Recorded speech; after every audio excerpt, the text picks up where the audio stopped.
Saurabh Savita the खबरनामा आप देख रहे हैं। हमारे साथ समाजवादी पार्टी की प्रदेश महासचिव अनुसूचित मोर्चा की सुषमा सिंह दोहरे हैं। इनसे बात करते हैं प्रदेश की विभिन्न राजनीतिक गतिविधियों के बारे में और कन्नौज की राजनीति के बारे में।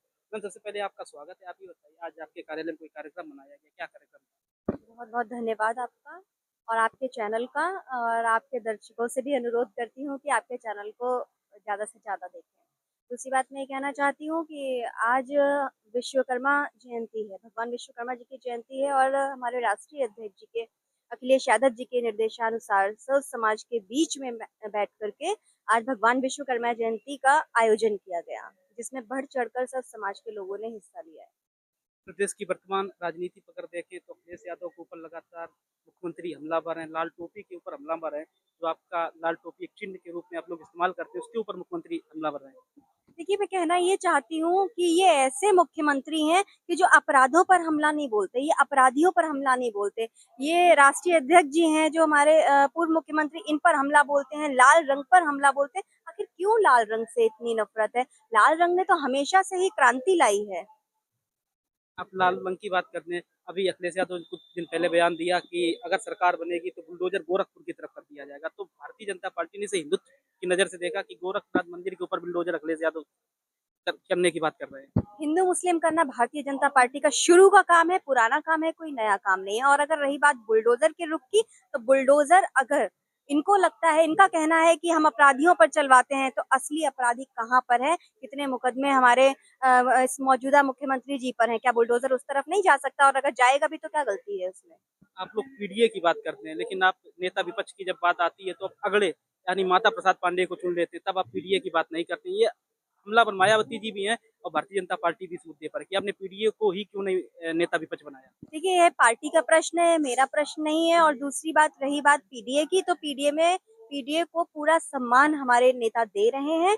और आप नेता विरोधी दल की अगर बात करते हैं तो वो बहुत ही वरिष्ठ, बहुत ही अनुभवी हैं। तो ये पार्टी का प्रश्न है और पार्टी में बैठकर बहुत मजबूती से इन चीजों को चुना जाता है और आने वाले समय में भी पीडीए को इसी मजबूती से आगे भी बढ़ाया जाए। अखिलेश यादव कन्नौज से सांसद बन गए, लेकिन आपने सांसद प्रतिनिधि नहीं चुना। लोगों की समस्याएं होती हैं तो भारतीय जनता पार्टी कह रही है लोग कहाँ जाए समस्याएं लेकर, अखिलेश यादव कन्नौज जाते नहीं है। देखिए, मैं आपसे फिर कहना चाहती हूँ कि हमारे कन्नौज में प्रतिनिधि चुनने की आवश्यकता नहीं है, क्योंकि हमारे नेता यहाँ के एक-एक कार्यकर्ता और यहाँ की जनता से जुड़े हुए हैं। उन्होंने इतने पदाधिकारी बनाए हैं, इतने उनके नेता और पदाधिकारी मजबूत हैं कि जनता की समस्या सुनते हैं और इवन वो डायरेक्टली राष्ट्रीय अध्यक्ष जी के पास, अखिलेश यादव जी के पास लेकर के भी जाते हैं। तो प्रतिनिधि का प्रश्न मुझे सही नहीं लगता। अगर यहाँ किसी की कोई समस्या हो तो वो कहाँ अपनी समस्या लेके जाए? सांसद है नहीं, प्रतिनिधि है नहीं, तो क्या करेगा?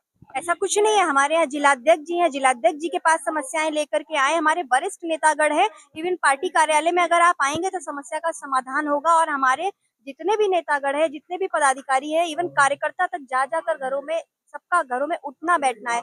हम लोगों ने भी जाकर चुनाव जीतने के बाद जिस तरीके से डोर टू डोर कैंपेन किया था, डोर टू डोर जा करके हमने वहां पर धन्यवाद भी दिया। और अभी भी ये प्रक्रिया चालू है। हम लोग जाकर के गाँव में, जैसे बारिश में जल भराव की समस्या थी या कहीं पर नालियों की बहुत समस्याएं थी, रोड की थी, बीमारी की इलाज को लेकर के समस्याएं होती है, हम लोग जाकर के सुनते हैं और हम लोगों के पास लोग आते हैं, उनकी समस्या का समाधान भी। सुब्रत पाठक जन आक्रोश यात्रा निकाल रहे हैं बांग्लादेश में वो हिंदुओं के ऊपर अत्याचार। कन्नौज में लगातार वो यात्राएं निकल, क्या लगता है 2027 में अगर अखिलेश यादव मुख्यमंत्री बनते हैं तो यहाँ पे बाई इलेक्शन होगा, उसकी वो तैयारी कर रहे हैं अभी से? वो क्या कर रहे हैं, वो क्या नहीं कर रहे हैं, उस पर मैं कुछ नहीं कहना चाहूंगी। और अगर उन्हें यात्रा करनी है ना, तो कभी न्याय के लिए यात्रा चलाइए। जिन बेटियों की आबरू लूटी जाती है, कभी जाकर के आप उसके लिए यात्रा निकाले। फर्रुखाबाद में जो घटना घटी, कभी जाकर के एक दुख की यात्रा निकालिए, तब तो मैं आपको मानूंगी कि आप हिंदुत्व या किसी चीज पर काम करते। सिर्फ हिंदुत्व हिंदू कहने से नहीं हो जाता है।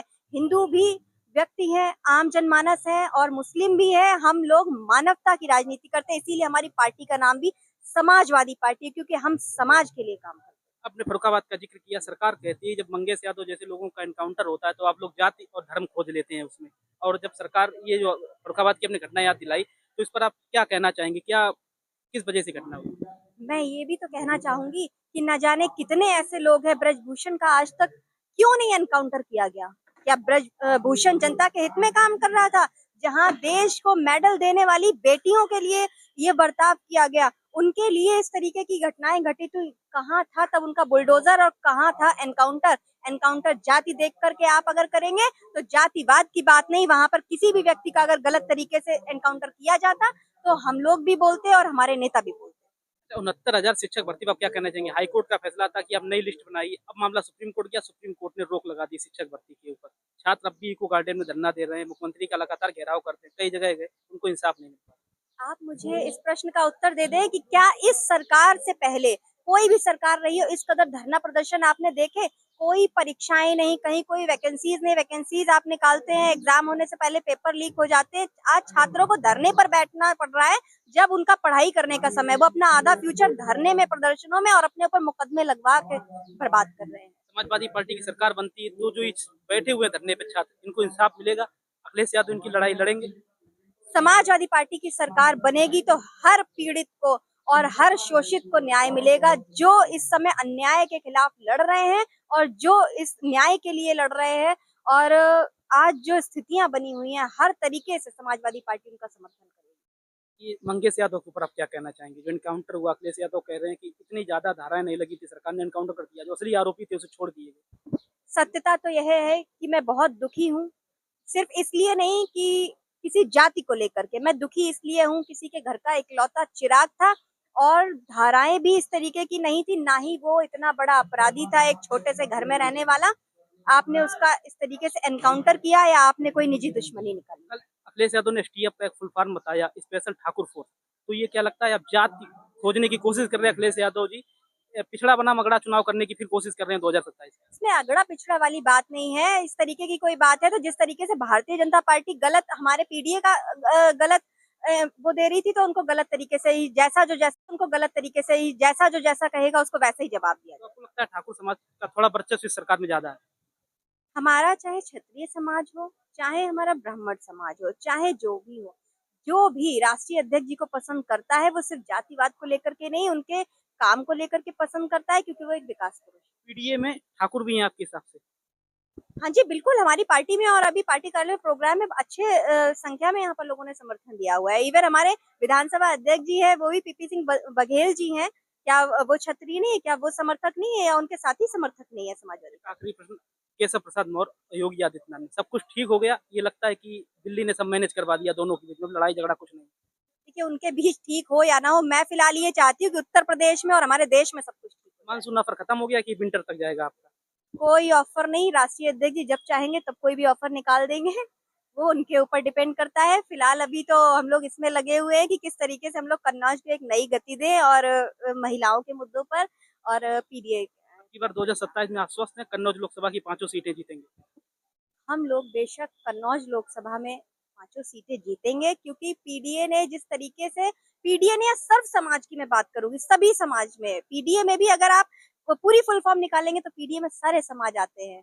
ऐसा कुछ नहीं है कि पीडीए में आप लोगों ने सिर्फ 3 चीजें ही सुन ली या मान ली तो वही चीजें ठीक है। सभी समाज ने बढ़ावा दिया। आपने 24 में रिजल्ट देख लिए, 27 में नतीजे और बेहतर होंगे। 2027 में प्रचंड बहुमत की सरकार आएगी? लगता है कि बहुमत का आंकड़ा इशू पाएगी समाजवादी?